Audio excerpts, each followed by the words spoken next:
Hi കൂട്ടുകാരെ, എല്ലാവർക്കും മൈമെൻറ്റർ PSC ആപ്ലിക്കേഷനിലേക്ക് സ്വാഗതം. അപ്പോൾ ഇന്ന് നമ്മൾ പഠിക്കാൻ പോകുന്നത് പ്രതിരോധ മേഖലയിലെ ഏറ്റവും പ്രധാനപ്പെട്ട അപ്ഡേറ്റ്സിനെ കുറിച്ചാണ്.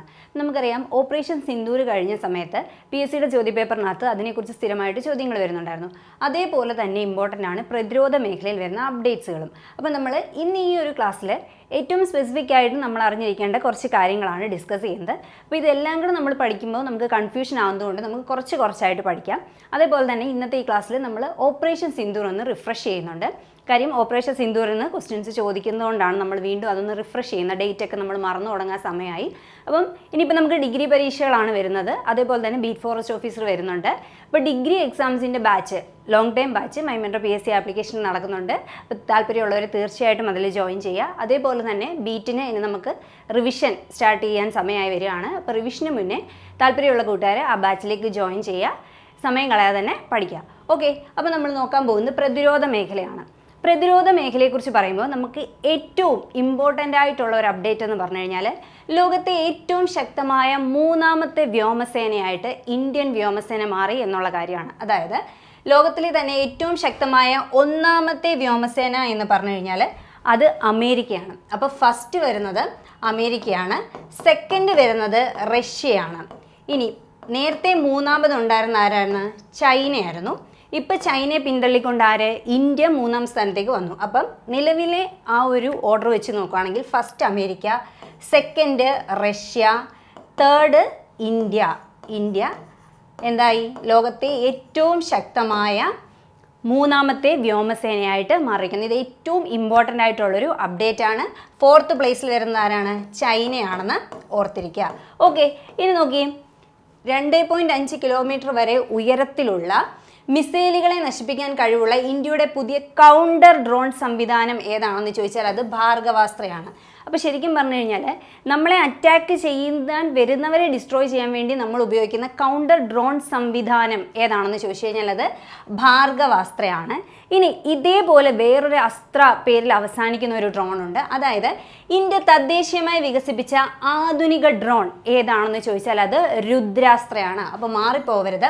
നമ്മുടെ കൗണ്ടർ ഡ്രോൺ സംവിധാനം ഏതാണെന്ന് ചോദിച്ചാൽ അത് ഭാർഗവാസ്ത്രയും, എന്നാൽ നമ്മൾ ഇൻഡിജീനിയസ്ലി ബിൽഡ് ചെയ്ത അല്ലെങ്കിൽ തദ്ദേശീയമായി വികസിപ്പിച്ച ആധുനിക ഡ്രോൺ ഏതാണെന്ന് ചോദിച്ചാൽ അത് രുദ്രാസ്ത്രയാണെന്ന് ഓർത്തിരിക്കുക. തമ്മിൽ മാറിപ്പോകരുത്. ഇനി നോക്കിക്കേ, നമ്മൾ 2 പുതിയ ഫ്രിഗേറ്റുകൾ, ഫ്രണ്ട് ലൈൻ ഫ്രിഗേറ്റുകൾ കമ്മീഷൻ ചെയ്തിട്ടുണ്ട്. അപ്പോൾ ഫ്രിഗേറ്റ് എന്ന് പറഞ്ഞു കഴിഞ്ഞാൽ ശരിക്കും പറഞ്ഞാൽ വാർഷിപ്പ് എന്നൊരു മീനിങ്ങേ ഉള്ളൂ. അപ്പം പ്രധാനമായിട്ട് നമ്മൾ വിശാഖപട്ടണത്ത് കമ്മീഷൻ ചെയ്ത പ്രധാനപ്പെട്ട 2 ഫ്രിഗേറ്റുകളാണ് INS ഉദയഗിരിയും അതേപോലെ തന്നെ INS ഹിമഗിരിയും. അപ്പോൾ റീസെൻ്റ്ലി വിശാഖപട്ടണത്താണ് നമ്മളിത് കമ്മീഷൻ ചെയ്തത്. ഏതൊക്കെയാണ്? INS ഉദയഗിരി, അതേപോലെ തന്നെ INS ഹിമഗിരി. അപ്പോൾ ഇന്ത്യയുടെ പ്രധാനപ്പെട്ട കൗണ്ടർ ഡ്രോൺ സംവിധാനം ഏതാണെന്ന് ചോദിച്ചാൽ അത് ഭാർഗവാസ്ത്രയാണ്. എന്നാൽ ഇന്ത്യ തദ്ദേശീയമായി വികസിപ്പിച്ച ആധുനിക ഡ്രോൺ ഏതാണെന്ന് ചോദിച്ചാൽ അത് രുദ്രാസ്ത്രയാണെന്ന് ഓർത്തിരിക്കുക. ഇനി വിശാഖപട്ടണത്ത് നമ്മൾ കമ്മീഷൻ ചെയ്ത ഫ്രണ്ട് ലൈൻ ഫ്രിഗേറ്റുകൾ ഏതൊക്കെയാണെന്ന് ചോദിച്ചാൽ അത് INS ഉദയഗിരിയും INS ഹിമഗിരിയുമാണെന്ന് ഓർത്തിരിക്കുക. ഓക്കെ, ഇനി നോക്കിക്കേ, നമ്മൾ അടുത്തിടെ ഏറ്റവും ഇമ്പോർട്ടൻ്റ് ആയിട്ടുള്ള ഒരു പരീക്ഷണം നടത്തിയിട്ടുണ്ടായിരുന്നു. അത് അഗ്നി പ്രൈം മിസൈൽ വെച്ചാണ് ചെയ്തത്. എന്താണെന്ന് വെച്ച് കഴിഞ്ഞാൽ റെയിൽ അധിഷ്ഠിത മൊബൈൽ ലോഞ്ചർ സിസ്റ്റത്തിൽ നിന്നും വിജയകരമായി വിക്ഷേപിച്ച മിസൈൽ ഏതാണെന്ന് ചോദിക്കാം. അത് അഗ്നി പ്രൈം മിസൈലാണ്. അതായത് നമ്മൾ റെയിൽവേ നെറ്റ്വർക്ക് യൂസ് ചെയ്തുകൊണ്ട് നമുക്കിപ്പോൾ ഒരു പെട്ടെന്നൊരു എമർജൻസി ഉണ്ടാകുമ്പം ഏറ്റവും പെട്ടെന്ന് മിസൈലുകൾ എത്തിക്കാൻ പറ്റുന്ന ഒരു സംവിധാനമാണ് റെയിൽവേ നെറ്റ്വർക്ക് എന്ന് പറയുന്നത്. അപ്പോൾ ഈ റെയിൽവേ നെറ്റ്വർക്കിൽ ഉപയോഗിച്ചുകൊണ്ട് റെയിൽ അധിഷ്ഠിതമായിട്ട് മൊബൈൽ ലോഞ്ചേഴ്സ് ഉപയോഗിച്ച് നമ്മൾ എന്ത് ചെയ്യുക? മിസൈലുകൾ നമുക്ക് ആവശ്യമുള്ളിടത്ത് എത്തിക്കുകയും അവിടുന്ന് എന്ത് ചെയ്യുകയാണ്? ഇത് വിന്യസിക്കുകയും അല്ലെങ്കിൽ അവിടുന്ന് ഇത് നമ്മൾ യൂസ് ചെയ്യുകയും ചെയ്യുന്നതിനാണ് നമ്മൾ റെയിൽ അധിഷ്ഠിത മൊബൈൽ ലോഞ്ചർ സംവിധാനം ഉപയോഗിക്കുന്നത്. അപ്പം ഇങ്ങനെ ഈ ഒരു റെയിൽ അധിഷ്ഠിത മൊബൈൽ ലോഞ്ചർ സംവിധാനം നമ്മൾ ഏത് മിസൈൽ ഉപയോഗിച്ചാണ് പരീക്ഷിച്ചതെന്ന് ചോദിച്ചാൽ അഗ്നി പ്രൈം മിസൈൽ ഉപയോഗിച്ചാണ് പരീക്ഷിച്ചത്. വളരെ സക്സസ്ഫുള്ളി നമുക്കത് ലോഞ്ച് ചെയ്യാൻ സാധിച്ചിട്ടുണ്ട്. ഓക്കെ, ഇനി നോക്കിക്കേ, അടുത്ത ഒരു ഇമ്പോർട്ടൻറ്റ് പോയിൻ്റാണ്. ഇന്ത്യൻ നാവികസേനയിൽ ഉൾപ്പെടുത്തിയ അവസാന വിദേശ നിർമ്മിത കപ്പലിൻ്റെ പേരെന്താണെന്ന് ചോദിച്ചാൽ അത് INS തമാലാണ്. അതായത് ഇത് ബിൽഡ് ചെയ്ത് റഷ്യയാണ്. INS തമാലിൻ്റെ പ്രത്യേകത ഇന്ത്യൻ നാവികസേനയിൽ ഉൾപ്പെടുത്തിയ അവസാന വിദേശ നിർമ്മിത കപ്പലാണ്. ഇനി വരുന്ന കപ്പലുകളൊക്കെ ഇന്ത്യ തദ്ദേശീയമായി തന്നെ നിർമ്മിക്കാനാണ് തീരുമാനിച്ചിരിക്കുന്നത്. അപ്പോൾ ഇത് ഇന്ത്യൻ നാവികസേനയിൽ ഉൾപ്പെടുത്തിയ അവസാന വിദേശ നിർമ്മിത കപ്പൽ ഏതാണെന്ന് ചോദിച്ചാൽ INS തമാലാണ്, INS സുശീല, അങ്ങനെ കുറേ ഓപ്ഷൻസ് കാണും. അപ്പം ശ്രദ്ധിച്ച് ഓപ്ഷൻസ് മാർക്ക് ചെയ്യുക. INS തമാലാണെന്ന് ഓർത്തിരിക്കുക. ഇനി നോക്കി, ഇന്ത്യയുടെ പടിഞ്ഞാറൻ തീരത്ത് നാവിക സഹകരണം വർദ്ധിപ്പിക്കാൻ ലക്ഷ്യമിട്ട് ഇന്ത്യയും ബ്രിട്ടനും സംയുക്തമായി നടത്തിയ നാവിക അഭ്യാസമാണ് കൊങ്കൺ 25 എന്ന് പറയുന്നത്. കൊങ്കൺ 25 എന്ന് പറയുന്നത്, അതായത് ബ്രിട്ടീഷ് പ്രധാനമന്ത്രി ഇന്ത്യ സന്ദർശിച്ച ആ ഒരു സമയത്താണ് ഈ ഒരു എക്സസൈസ് നമ്മൾ നടത്തുന്നത്. അപ്പം ഇന്ത്യയുടെ ഭാഗത്തു നിന്നും INS വിക്രാന്ത് ആയിരുന്നു എന്ത് ചെയ്തത്, ഇതിനകത്ത് സഹകരിച്ച് ഉൾപ്പെട്ടിരുന്നത്. അതേപോലെ തന്നെ അവരുടെ UK ആണെങ്കിൽ പ്രിൻസ് ഓഫ് വെയിൽസ് ഇതാണെന്നും ഉൾപ്പെടുത്തുക. അപ്പോൾ INS വിക്രാന്തും അവരുടെ HMS പ്രിൻസ് ഓഫ് വെയിൽസും ആണ് എന്ത് നമ്മുടെ ഈ കൊങ്കൺ 25 എന്ന എക്സസൈസിനകത്ത് ഉൾപ്പെട്ടിരുന്നത്. അപ്പോൾ നോക്കിയേ, ഇന്ത്യയുടെ പടിഞ്ഞാറൻ തീരത്ത് നാവിക സഹകരണം വർദ്ധിപ്പിക്കാൻ ലക്ഷ്യമിട്ട് ഇന്ത്യയും ബ്രിട്ടനും ചേർന്ന് നടത്തിയ നാവികാഭ്യാസമാണ് ഏതെന്ന് പറയുന്നത്, കൊങ്കൺ 25 എന്ന് പറയുന്നത്. ഈ പേര് കൊങ്കൺ 25 ചോദിക്കാം. അതല്ലെന്നുണ്ടെങ്കിൽ ഏത് രാജ്യങ്ങൾ തമ്മിലുള്ള എക്സസൈസ് ആണെന്ന് വേണമെങ്കിലും ചോദിക്കാം. അപ്പം ഇന്ത്യയും ബ്രിട്ടനും ആണ് എക്സസൈസിൻ്റെ പേര് കൊങ്കൺ 25 എന്നാണ്. നോക്കിക്കേ, ഇനിയുള്ള പ്രധാനപ്പെട്ട ഒരു അപ്ഡേറ്റ് എന്ന് പറഞ്ഞു കഴിഞ്ഞാൽ BSFിൻ്റെ ചരിത്രത്തിലെ ആദ്യത്തെ വനിതാ ഫ്ലൈറ്റ് എഞ്ചിനീയറായി ചുമതലയേറ്റത് ഇൻസ്പെക്ടർ ഭാവന ചൗധരിയാണ്. അപ്പോൾ നോക്കിക്കേ, BSFിൻ്റെ ബോർഡർ സെക്യൂരിറ്റി ഫോഴ്സിൻ്റെ ചരിത്രത്തിലെ തന്നെ ആദ്യത്തെ വനിതാ ഫ്ലൈറ്റ് എഞ്ചിനീയറായി ചുമതലയേറ്റ വ്യക്തിയാണ് ഭാവന ചൗധരി. ഇമ്പോർട്ടൻ്റ് ആയിട്ടുള്ള പോയിന്റാണ്.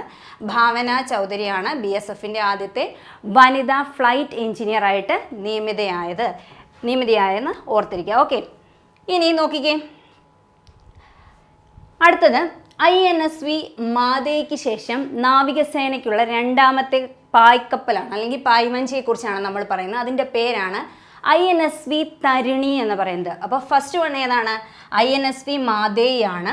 സെക്കൻഡ് വൺ എന്ന് പറഞ്ഞാൽ INSV തരിണിയാണ്. അപ്പോൾ ഈ തരിണി എന്തുകൊണ്ടാണ് ഇമ്പോർട്ടൻ്റ് ആകുന്നതെന്ന് ചോദിച്ചു കഴിഞ്ഞാൽ, നമ്മുടെ നാവികസാഗർ പരിക്രമ 1ഉം നാവികസാഗർ പരിക്രമ 2ഉം ഇങ്ങനെ 2 മിഷൻ നടന്നിട്ടുണ്ടായിരുന്നു. അതായത് നമ്മുടെ നാവികസേനയിലെ ഏറ്റവും താല്പര്യമുള്ള അല്ലെങ്കിൽ ഏറ്റവും എഫിഷ്യൻ്റ് ആയിട്ടുള്ള ഓഫീസേഴ്സ് ചേർന്നിട്ട് ഈ പായ്വഞ്ചിയിൽ ലോകം ചുറ്റുന്ന ഒരു മിഷനായിരുന്നു നാവികസാഗർ പരിക്രമ 1ഉം നാവികസാഗർ പരിക്രമ 2ഉം. അപ്പോൾ 1-നകത്ത് 6 വനിതകളായിരുന്നു പങ്കെടുത്തിരുന്നത്.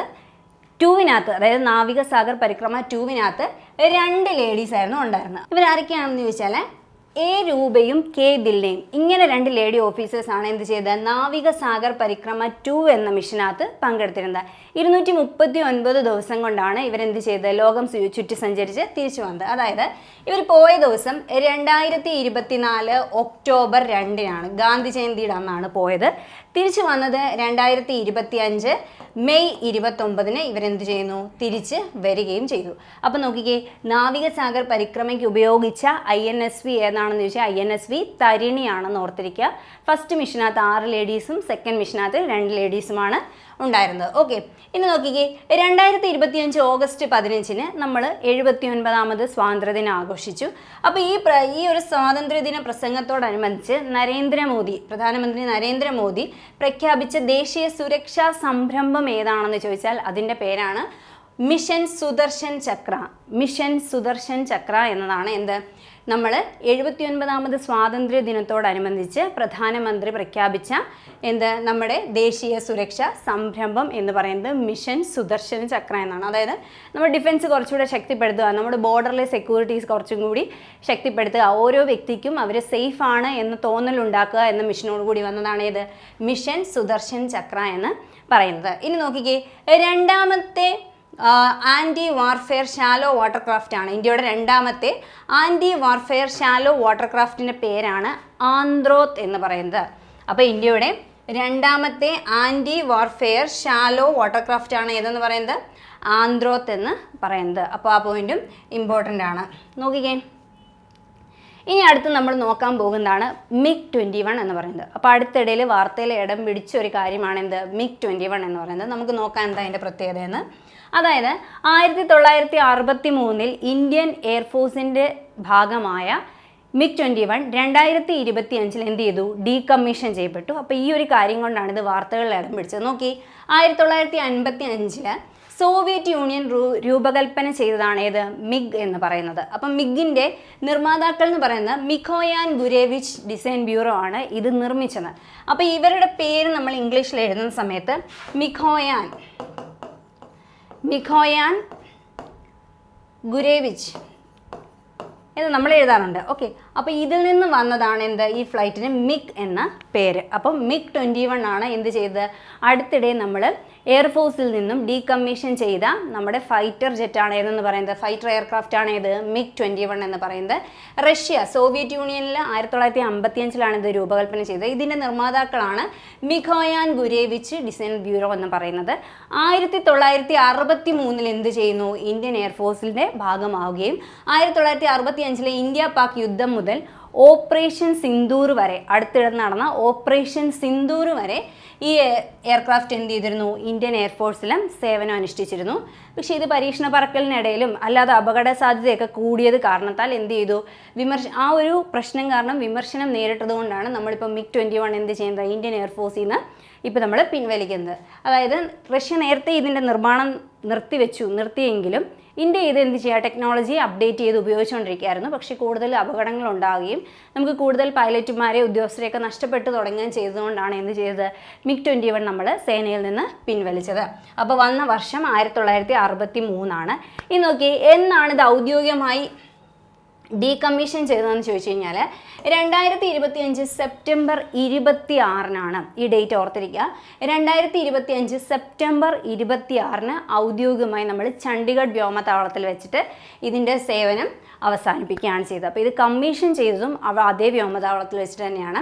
അപ്പോൾ ഇതിൻ്റെ ലാസ്റ്റ് ഫ്ലൈറ്റിന് നേതൃത്വം കൊടുത്ത വ്യക്തി ആരാണെന്ന് ചോദിച്ചു കഴിഞ്ഞാൽ അത് ഇന്ത്യയുടെ ചീഫ് ഓഫ് എയർ സ്റ്റാഫായ ആരാണ്, അമർപ്രീത് സിംഗ് ആണ്, AP സിംഗ് ആണ്. ഇന്ത്യയുടെ എയർഫോഴ്സിൻ്റെ ചീഫായ AP സിംഗ് ആണ് ഇതിൻ്റെ അവസാന പറക്കലിന് നേതൃത്വം നൽകിയത്.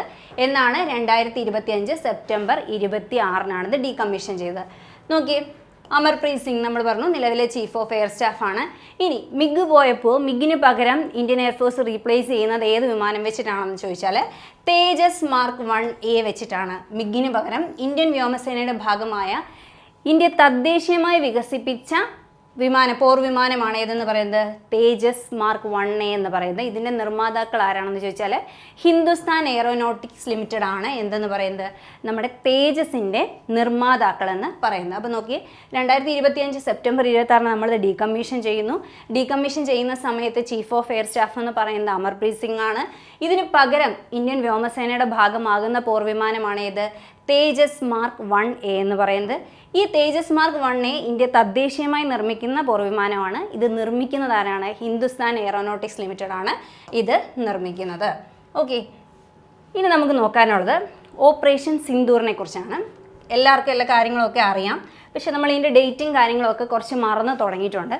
അപ്പോൾ ഓൾറെഡി PSC ചോദിച്ച ചോദ്യങ്ങളാണ് ഞാനിവിടെ കൊടുത്തിരിക്കുന്നത്. അതായത് ഇത് സിമ്പിൾ ബേസ് ക്വസ്റ്റ്യൻ ആണ്, പക്ഷേ ഡിഗ്രി ലെവൽ എക്സാംസ് വരുമ്പോൾ ഇതിനേക്കാളും കുറച്ചും കൂടി ഇൻഡെപ്തിൽ ചോദിക്കുമെന്ന് കരുതിയിട്ടാണ് കുറച്ച് കാര്യങ്ങൾ ഡീറ്റെയിൽ ആയിട്ട് ഇതിനകത്ത് ആഡ് ചെയ്തിട്ടുള്ളത്.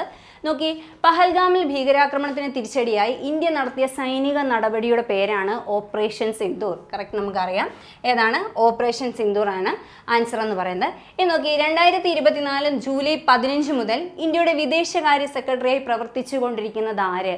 ഇതെന്തുകൊണ്ടാണ് ഓപ്പറേഷൻ സിന്ദൂറുമായി ബന്ധപ്പെട്ട ചോദ്യമാണെന്ന് പറയാൻ കാര്യം, നമ്മൾ ഓപ്പറേഷൻ സിന്ദൂറിൻ്റെ എക്സ്പ്ലനേഷൻ തരാൻ വേണ്ടി വന്ന 2 സൈനിക ഉദ്യോഗസ്ഥരോടൊപ്പം ഉണ്ടായിരുന്ന വ്യക്തിയാണ് ആരെന്ന് പറയുന്നത്, നമ്മുടെ വിദേശകാര്യ സെക്രട്ടറി വിക്രം മിശ്രി ആയിരുന്നു ഉണ്ടായിരുന്നത്. അപ്പോൾ ഇതുകൊണ്ടാണ് ആ ഒരു ടോപ്പിക്ക് ഇദ്ദേഹവുമായിട്ട് ബന്ധപ്പെട്ടിരിക്കുന്നത്. ഇനി നോക്കിക്കേ, അടുത്തതാണ് 2025 മെയ് മാസത്തിൽ പാകിസ്ഥാനെതിരെ ഇന്ത്യ നടത്തിയ സൈനിക നടപടിയായ ഓപ്പറേഷൻ സിന്ദൂറിനെ കുറിച്ച് പത്രസമ്മേളനം നടത്തിയ ഉദ്യോഗസ്ഥരാരാണെന്നാണ് ചോദിച്ചിരിക്കുന്നത്. ഇതിനകത്ത് അങ്ങോട്ടും ഇങ്ങോട്ടൊക്കെ പേരൊക്കെ മാറ്റി തന്നിട്ടുണ്ട്. അതായത് കേണൽ സോഫിയ ഖുറേഷിയും വിംഗ് കമാൻഡർ വ്യോമിക സിംഗും ചേർന്നിട്ടാണ് എന്ത് ചെയ്തത്, നമ്മുടെ ഈ ഒരു ഓപ്പറേഷൻ സിന്ദൂറിനെ കുറിച്ച് പത്രസമ്മേളനം നടത്തിയത്.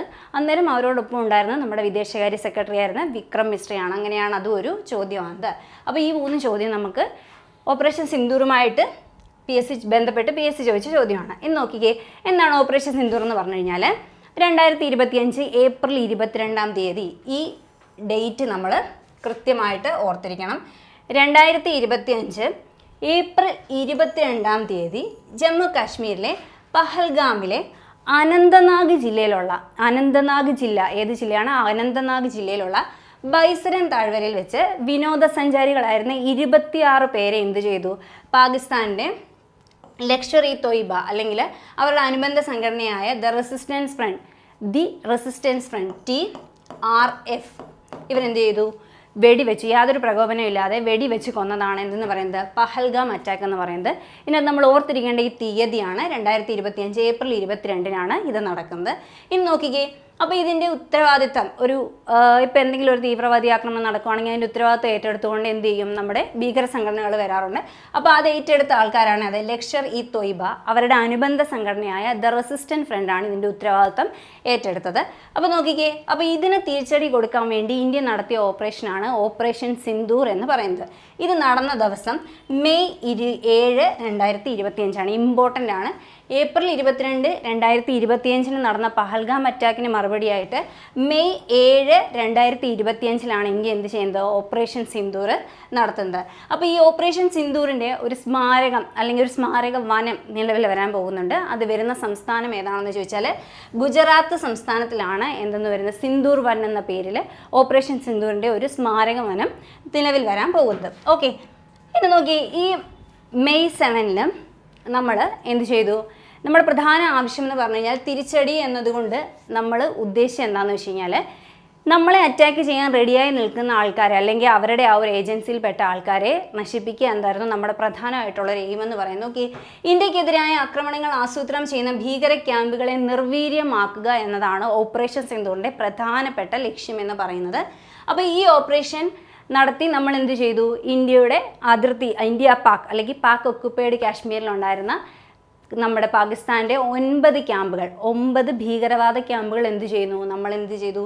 അറ്റാക്ക് ചെയ്ത് നശിപ്പിച്ച് കളയുകയാണ് ചെയ്തത്. അപ്പോൾ ഇന്ത്യക്കെതിരായ ആക്രമണങ്ങൾ ആസൂത്രണം ചെയ്യുന്ന ഭീകര ക്യാമ്പുകളെ നിർവീര്യമാക്കുക എന്നതാണ് ഓപ്പറേഷൻ സിന്ദൂറിൻ്റെ ഏറ്റവും പ്രധാനപ്പെട്ട ലക്ഷ്യമെന്ന് പറയുന്നത്. ഇനി നോക്കി, ഈ ഓപ്പറേഷനെ കുറിച്ച് ഇന്ത്യൻ സർക്കാരിൻ്റെ വിശദീകരണത്തിന് നേതൃത്വം നൽകിയതും 2 ലേഡീസാണ്. ആരൊക്കെയാണ്? വിംഗ് കമാൻഡർ വ്യോമിക സിംഗ്, മാറിപ്പോവരുത്, വിംഗ് കമാൻഡർ വ്യോമിക സിംഗ് എന്ന് ഓർത്തിരിക്കുക. തിരിച്ചു തന്നാലും നമുക്ക് തെറ്റിപ്പോരുത്. വിംഗ് കമാൻഡർ, വിയിലാണ് രണ്ടും സ്റ്റാർട്ട് ചെയ്തത്. വിംഗ് കമാൻഡർ വ്യോമിക സിംഗും അതേപോലെ തന്നെ കേണൽ സോഫിയ ഖുറേഷിയുമാണ് എന്ത് ചെയ്തത്? ഇതിനെക്കുറിച്ച് പത്രസമ്മേളനം നടത്തിയത്.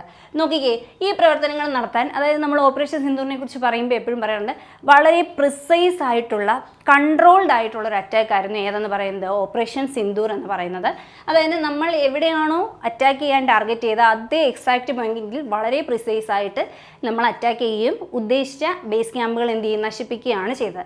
അപ്പോൾ ഇതിന് നമ്മൾ ഉപയോഗിച്ച വെപ്പൺസ് ആണ് സ്കാൽപ്പ് മിസൈൽസും അതേപോലെ ഹാമർ ബോംബ്സും. പ്രധാനമായിട്ടും സ്കാൽപ്പ് മിസൈൽസും ഹാമർ ബോംബ്സുമാണ് നമ്മൾ എന്ത് ചെയ്തത്? ഈ ഒരു അറ്റാക്കിന് വേണ്ടിയിട്ട് നമ്മൾ ഉപയോഗിച്ചത്. അപ്പം നമ്മുടെ സുഖോയി, റാഫേൽ വിമാനങ്ങളിൽ നിന്ന് നമ്മൾ എന്ത് ചെയ്തു? സ്കാൽപ്പ് മിസൈൽസും അതേപോലെ തന്നെ ഹാമർ ബോംബ്സും നമ്മുടെ കറക്റ്റ് ടാർഗറ്റിലേക്ക് എന്ത് ചെയ്യാണ്? നമ്മൾ കറക്റ്റ് ടാർഗറ്റിലേക്ക് എത്തിക്കുകയാണ് ചെയ്തത്. അപ്പം നോക്കി, ഈ സ്കാൽപ്പ് ക്രൂയിസ് മിസൈലിൻ്റെ മറ്റൊരു പേരാണ് സ്റ്റോം ഷാഡോ. അപ്പോൾ ഇത് നല്ലൊരു പോയിൻ്റാണ്. സ്റ്റോം ഷാഡോ എന്നറിയപ്പെടുന്ന എന്താണ്? നമ്മുടെ സ്കാൽപ്പ് മിസൈൽസ് ആണ് എന്തെന്ന് പറയുന്നത്? സ്റ്റോം ഷാഡോ എന്നറിയപ്പെടുന്നത്. വളരെ കറക്റ്റായിട്ട് കൃത്യമായിട്ട് അറ്റാക്ക് ചെയ്യാൻ നമ്മളെ ഹെൽപ്പ് ചെയ്താണ് ഏത്? സ്റ്റോം ഷാഡോ എന്ന് പറയുന്ന മിസൈലുകൾ. അപ്പം ഇത് എന്ത് ചെയ്യാമെന്ന് വെച്ച് കഴിഞ്ഞാൽ നമുക്ക് വായുവിൽ നിന്ന് ഇത് ലോഞ്ച് ചെയ്യാൻ പറ്റും. അപ്പോൾ വായുവിൽ നിന്ന് വിക്ഷേപിക്കാൻ പറ്റുന്ന ക്രൂയിസ് മിസൈലുകളാണ് ഓപ്പറേഷൻ സിന്ദൂറിൽ ഇന്ത്യ ഉപയോഗിച്ച ക്രൂയിസ് മിസൈലിൻ്റെ പേരാണ് സ്കാൽപ്പ് മിസൈൽസ് എന്ന് പറയുന്നത്. അതേപോലെ തന്നെ ഹാമർ ബോംബ്സ്. അപ്പോൾ ഹാമറിൻ്റെ ഫുൾ ഫോം എന്താണെന്ന് ചോദിച്ചാൽ highly agile modular munition extended range എന്നുള്ളതാണ് ഹാമർ എന്നതിൻ്റെ എക്സ്പാൻഷൻ. ജസ്റ്റ് ഒന്ന് നോക്കി വെച്ചിരുന്നാൽ മതി. Highly agile modular munition extended range എന്നുള്ളതാണ് ഹാമർ എന്നുള്ളതിൻ്റെ എക്സ്പാൻഷൻ എന്ന് പറയുന്നത്. നോക്കിക്കേ, ഇനി നമ്മൾ ഈ ഓപ്പറേഷനൊക്കെ കഴിഞ്ഞ് നമ്മൾ സക്സസ്ഫുള്ളി തിരിച്ചെത്തി കഴിഞ്ഞതിന് ശേഷം പാകിസ്ഥാൻ ഇന്ത്യ അറ്റാക്ക് ചെയ്യാൻ വേണ്ടി അവരുടെ ഡ്രോൺസ് അതായത് അവരുടെ തുർക്കി നിർമ്മിച്ച ഡ്രോൺസുകൾ നമുക്കെതിരെ അയക്കുകയുണ്ടായി. ആ സമയത്ത് അതിനെ പ്രതിരോധിക്കാൻ ഇന്ത്യ ഉപയോഗിച്ച സംവിധാനമാണ് S-400 എന്ന് പറയുന്നത്, അല്ലെങ്കിൽ സുദർശന ചക്ര എന്ന് പറയും. അപ്പം ഓപ്പറേഷൻ സിന്ദൂറിൽ പാകിസ്ഥാൻ്റെ ഡ്രോണുകളും മിസൈലുകളും തകർക്കാനായിട്ട് ഇന്ത്യ ഉപയോഗിച്ച മിസൈൽ പ്രതിരോധ സംവിധാനം ഏതാണെന്ന് ചോദിച്ചാൽ അത് S-400 ആണ്, അല്ലെങ്കിൽ സുദർശന ചക്ര എന്ന് ചോദിച്ചാലും ശരിയാണ്. അപ്പം S-400 ഏത് രാജ്യം നിർമ്മിച്ചതാണെന്ന് ചോദിച്ചാൽ റഷ്യൻ നിർമ്മിത പ്രതിരോധ സംവിധാനമാണ് S-400 എന്ന് പറയുന്നത്. നോക്കിക്കേ, ഇനി ഇന്ത്യ തദ്ദേശീയമായി നിർമ്മിച്ച ആദ്യത്തെ വിമാനവാഹിനി യുദ്ധക്കപ്പൽ ഏതാണ്? അത് INS വിക്രാന്ത് ആണ്. അപ്പം ഇന്ത്യ ആദ്യമായിട്ട് തദ്ദേശീയമായി അല്ലെങ്കിൽ ഇന്ത്യ തദ്ദേശീയമായി നിർമ്മിച്ച ആദ്യത്തെ വിമാനവാഹിനി കപ്പൽ ഏതാണ്? INS വിക്രാന്ത് ആണ്. എന്തുകൊണ്ടാണ് ഇതിവിടെ പറഞ്ഞതെന്ന് വെച്ചാൽ നമ്മുടെ ഓപ്പറേഷൻ സിന്ദൂറിൻ്റെ സമയത്ത് കറാച്ചി പോർട്ടിലേക്ക് നമ്മൾ വിന്യസിച്ച നമ്മുടെ വിമാനവാഹിനി കപ്പലാണ് ഏതെന്ന് പറയുന്നത് INS വിക്രാന്ത് എന്ന് പറയുന്നത്. ഇതിൻ്റെ പ്രത്യേകത ഇന്ത്യ തദ്ദേശീയമായി നിർമ്മിച്ച ആദ്യത്തെ വിമാനവാഹിനി കപ്പലാണ് ഏതെന്ന് പറയുന്നത് INS വിക്രാന്ത് എന്ന് പറയുന്നത്. എന്ന് നോക്കിക്കേ, ഓപ്പറേഷൻ സിന്ദൂറിന് ബദലായിട്ട് പാകിസ്ഥാൻ ഡ്രോൺസ് അയച്ചെന്ന് ഞാൻ പറഞ്ഞു. അപ്പോൾ ഇതിനവർ ഉപയോഗിച്ച ഡ്രോൺസ് ഉണ്ട്, അതായത് തുർക്കി നിർമ്മിതമായ ഡ്രോൺസ് ആണ് അവർ നമുക്കെതിരെ ഉപയോഗിച്ചത്. ആ ഡ്രോൺസിൻ്റെ പേരാണ് അസീസ് ഗാർഡ് സോങ്കർ ഡ്രോൺ. ഇത് ജസ്റ്റ് ഒന്ന് നോക്കി വെച്ചിരിക്കുക. തുർക്കി നിർമ്മിത ഡ്രോണിൻ്റെ പേരാണ് അസീസ് ഗാർഡ് സോങ്കർ ഡ്രോൺ എന്നാണ് ഈ ഡ്രോണിൻ്റെ പേര്. ഇത് നോക്കി, ജമ്മു കാശ്മീരിലെ ഷോപ്പിയാനിൽ നമ്മൾ 3 ലഷ്കർ ഇ തൊയ്ബ ഭീകരരെ വധിച്ചു. അപ്പോൾ ആ ഒരു ഓപ്പറേഷൻ അറിയപ്പെടുന്ന പേരാണ് ഓപ്പറേഷൻ കെല്ലർ. അപ്പോൾ ജമ്മു കാശ്മീരിലെ ഷോപ്പിയാനിൽ ഈ ഒരു പ്രശ്നം കഴിഞ്ഞതിന് ശേഷം നമുക്കറിയാം കുറേ നാൾ അങ്ങോട്ടും ഇങ്ങോട്ടും അറ്റാക്ക് നീണ്ടു നിന്നിരുന്നു. ആ സമയത്ത് നമ്മൾ ജമ്മു കാശ്മീരിലെ ഷോപ്പിയാനിൽ 3 ലഷ്കർ ഇ തൊയ്ബ ഭീകരരെ വധിച്ചിരുന്നു. ആ ഓപ്പറേഷൻ അറിയപ്പെടുന്ന പേരാണ് ഓപ്പറേഷൻ കെല്ലർ എന്ന് പറയുന്നത്. നോക്കിക്കേ, ഇനി നമുക്കറിയാം ഓപ്പറേഷൻ സിന്ദൂർ എന്ന് പറഞ്ഞു കഴിഞ്ഞാൽ ഇന്ത്യയുടെ പ്രതിരോധ മേഖലയിലെ എല്ലാ മേഖലകളും ഒരുമിച്ച് നിന്ന ഒരു അറ്റാക്കായിരുന്നു. അതായത് നമ്മുടെ എയർഫോഴ്സ് അല്ലെങ്കിൽ നമ്മുടെ ആർമി അല്ലെങ്കിൽ നമ്മുടെ നേവി എല്ലാം കൂടി സംയുക്തമായിട്ട് ആസൂത്രണം ചെയ്ത ഒരു അറ്റാക്കായിരുന്നു. അപ്പോൾ നോക്കിക്കേ, ഈ സമയത്ത് നമ്മുടെ സംയുക്ത സൈനിക മേധാവിയായിരുന്ന വ്യക്തിയാണ് അനിൽ ചൗഹാൻ എന്ന് പറയുന്നത്. CDS എന്ന് പറയും, ചീഫ് ഓഫ് ഡിഫൻസ് സ്റ്റാഫ് എന്നറിയപ്പെടുന്ന വ്യക്തിയാണ് ആര്? അനിൽ ചൗഹാൻ എന്ന് പറയുന്നത്. അപ്പം ഇന്ത്യയുടെ ഓപ്പറേഷൻ സിന്ധുവിൻ്റെ സമയത്ത് ഇന്ത്യയുടെ CDS ആയിരുന്ന വ്യക്തിയാണ് അനിൽ ചൗഹാൻ. ഇന്ത്യയുടെ ഫസ്റ്റ് CDS ആരാണ്? അത് ബിപിൻ റാവത്താണ്. ഇന്ത്യയുടെ ഫസ്റ്റ് CDS ബിപിൻ റാവത്താണ്. നമുക്കറിയാം കുന്നൂർ ഹെലികോപ്റ്റർ അപകടത്തെ തുടർന്ന് അല്ലെങ്കിൽ ഹെലികോപ്റ്റർ അപകടത്തിൽ കൊല ചെയ്യപ്പെട്ട അല്ലെങ്കിൽ വധിക്കപ്പെട്ട അല്ലെങ്കിൽ മരിച്ച നമ്മുടെ CDS ആണ് ആര്? ബിപിൻ റാവത്ത് എന്ന് പറയുന്നത്. അപ്പോൾ ഇനി കരസേന മേധാവി ആരാണെന്ന് വെച്ചാൽ ഉപേന്ദ്ര ദ്വിവേദി ആയിരുന്നു. ഉപേന്ദ്ര ദ്വിവേദിയാണ് കരസേനാ മേധാവി എന്ന് പറയുന്നത്. വ്യോമസേനാ മേധാവി ആയിരുന്നത് അമർപ്രീത് സിംഗ് ആണ്. വ്യോമസേനാ മേധാവി ആയിരുന്നത് അമർപ്രീത് സിംഗ് ആണ്. ഇനി നോക്കിക്കേ, നാവികസേനയുടെ മേധാവിയായിരുന്നോ? അത് ദിനേശ് കെ ത്രിപാഠി ആണ്. അപ്പം നാവികസേനയാണെങ്കിൽ ദിനേശ് കെ ത്രിപാഠി, വ്യോമസേനയാണെങ്കിൽ അമർപ്രീത് സിംഗ്, കരസേനയാണെങ്കിൽ ഉപേന്ദ്ര ദ്വിവേദി. ഇത് 3 നമ്മൾ നിർബന്ധമായിട്ട് ഓർത്തിരിക്കുക. ഇനി നമ്മളോട് ചോദ്യം വന്ന മേഖലയെ നമുക്ക് പഠിക്കാം. അതായത് ഇന്ത്യയുടെ ആഭ്യന്തര വകുപ്പ് മന്ത്രി ആ സമയത്ത് ആരാണ്? അമിത് ഷായാണ്. അപ്പോൾ ഇത് ഞാൻ രണ്ടും സെറ്റ് ചെയ്താണ് കൊടുത്തത് നിങ്ങൾക്ക് മാറിപ്പോവാതിരിക്കാൻ വേണ്ടിയിട്ട്. ആഭ്യന്തര വകുപ്പ് മന്ത്രി അമിത് ഷായാണ്. ആഭ്യന്തര സെക്രട്ടറി എന്ന് പറയുന്നത് ഗോവിന്ദ് മോഹനാണ്. ഇന്ത്യയുടെ ആഭ്യന്തര സെക്രട്ടറി ആരാണ്? ഗോവിന്ദ് മോഹനാണ്. എന്താണ് ഇദ്ദേഹത്തിൻ്റെ പ്രത്യേകത? 2025 നമ്മുടെ അഹമ്മദാബാദ് പ്ലെയിൻ ക്രാഷ് ഉണ്ടായപ്പോൾ അതിനെക്കുറിച്ച് പഠിക്കാൻ വേണ്ടി നിയോഗിക്കപ്പെട്ട 12 അംഗ കമ്മിറ്റിയിലെ തലവൻ ആരാണെന്ന് ചോദിച്ചാൽ അത് ഗോവിന്ദ് മോഹനാണ്. അപ്പോൾ ഇദ്ദേഹമാണ് ഇന്ത്യയുടെ ആഭ്യന്തര സെക്രട്ടറി എന്ന് പറയുന്നത്. അഹമ്മദാബാദ് ഫ്ലൈറ്റ് ക്രാഷിനെ കുറിച്ച് പഠിക്കാൻ നിയോഗിക്കപ്പെട്ട കമ്മിറ്റിയുടെ തലവൻ ആരാണ്? നമ്മുടെ ഗോവിന്ദ് മോഹനാണ്. ഇനി നോക്കി, വിദേശകാര്യമന്ത്രി ആയിരുന്ന ആരാണ്? S ജയശങ്കർ ആണ് വിദേശകാര്യമന്ത്രി. എന്നാൽ വിദേശകാര്യ സെക്രട്ടറി ആയിരുന്നത് വിക്രം മിസ്രി. നമ്മൾ ഓൾറെഡി PSC ചോദിച്ചു കഴിഞ്ഞു ഈ ചോദ്യം. വിക്രം മിസ്രി ആണ് എന്തെന്ന് പറയുന്നത് വിദേശകാര്യ സെക്രട്ടറി. മാറിപ്പോവരുത്, ആഭ്യന്തരകാര്യ സെക്രട്ടറിയാണ് ഗോവിന്ദ് മോഹൻ. ഓർത്തിരിക്കാൻ വേണ്ടിയിട്ട് അഹമ്മദാബാദ് ഫ്ലൈറ്റ് ക്രാഷ് എന്ന് പറയുന്നത് നമ്മുടെ ഇന്ത്യക്കകത്ത് നടന്ന ആഭ്യന്തരമായിട്ടുള്ളൊരു കാര്യമാണ് അല്ലേ. അപ്പോൾ അതിൻ്റെ തലവനായിട്ട് വന്ന ആരാണ്? ഗോവിന്ദ് മോഹനാണ്. അപ്പോൾ അങ്ങനെ കണക്ട് ചെയ്തിടുക. ആഭ്യന്തര സെക്രട്ടറി ആരാണ്? ഗോവിന്ദ് മോഹനാണ്. വിദേശകാര്യ വകുപ്പ് മന്ത്രി S ജയശങ്കർ ആണ്. വിദേശകാര്യ സെക്രട്ടറി എന്ന് പറഞ്ഞാലും വിക്രം മിശ്രയാണ്. ഇനി നോക്കി, പ്രതിരോധ സെക്രട്ടറി ആരാണ്?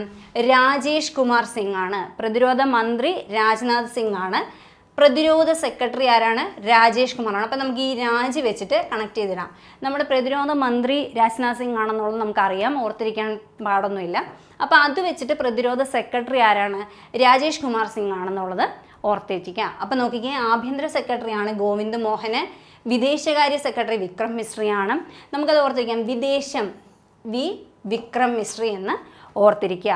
ഓക്കെ, ഇനി പ്രതിരോധ സെക്രട്ടറി ആരാണെന്ന് ചോദിച്ചു കഴിഞ്ഞാൽ നമ്മുടെ രാജേഷ് കുമാർ സിംഗ് ആണ്. പ്രതിരോധ മന്ത്രിയുടെ പേരുമായിട്ട് അതിനെ കണക്ട് ചെയ്ത് ഇടുക. ഓക്കെ, അപ്പോൾ ഇനി ഈ സമയത്ത് പാകിസ്ഥാന്റെ പ്രധാന പദവികളിലിരുന്ന വ്യക്തികൾ ആരാണെന്നും കൂടി നമുക്ക് നോക്കി വെച്ചിരിക്കാം. അതായത് ആ സമയത്ത് പാകിസ്ഥാൻ പ്രധാനമന്ത്രി ആയിരുന്നത് നമുക്ക് പേരൊക്കെ അറിയാം. ആരാണ്?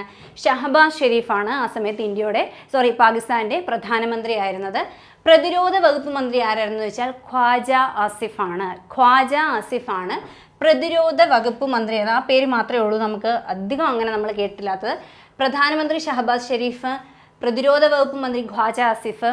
ഇനി അവരുടെ സൈനിക മേധാവിയായിരുന്ന വ്യക്തി ആരാണ്? അസിം മുനീറാണ് ഓപ്പറേഷൻ സിന്ദൂർ നടക്കുന്ന സമയത്ത് പാകിസ്ഥാന്റെ സൈനിക മേധാവിയായിരുന്ന വ്യക്തി. അപ്പോൾ ഈ മൂന്നെണ്ണം നമ്മൾ പാകിസ്ഥാന്റെ കാര്യത്തിൽ ഈ മൂന്നെണ്ണം പഠിച്ചാൽ മതി. പാകിസ്ഥാൻ പ്രധാനമന്ത്രി ഷഹബാസ് ഷെരീഫ്, പ്രതിരോധ വകുപ്പ് മന്ത്രി ഖ്വാജ ആസിഫ്, അതേപോലെ തന്നെ അവരുടെ പട്ടാളത്തിൻ്റെ അല്ലെങ്കിൽ അവരുടെ സൈനിക മേധാവി ആരാണ്? അസിം മുനീർ. അപ്പോൾ ഇത്രയും കാര്യങ്ങൾ നമ്മൾ വീണ്ടും നിർബന്ധമായിട്ട് ഒന്ന് റിഫ്രഷ് ചെയ്ത് വെച്ചിരിക്കുക. തീർച്ചയായിട്ടും ഇതിൽ നിന്ന് വരാൻ പോകുന്ന പരീക്ഷകളിൽ ചോദ്യം ഉണ്ടായിരിക്കും. അപ്പോൾ ഇത്രയും കാര്യങ്ങൾ സ്പെസിഫിക് ആയിട്ടുള്ള കാര്യങ്ങളാണ്. ഇത് പഠിക്കുക. ബാക്കിയുള്ള പോയിന്റ്സ് നമുക്ക് വരുന്ന ക്ലാസ്സുകളിൽ ഡിസ്കസ് ചെയ്യാം. കാര്യം എല്ലാം കൂടെ ഒരുമിച്ച് പഠിച്ചാൽ നമുക്ക് തെറ്റിപ്പോവും. അപ്പോൾ വേറൊരു ടോപ്പിക്കുമായിട്ട് കാണാം. താങ്ക്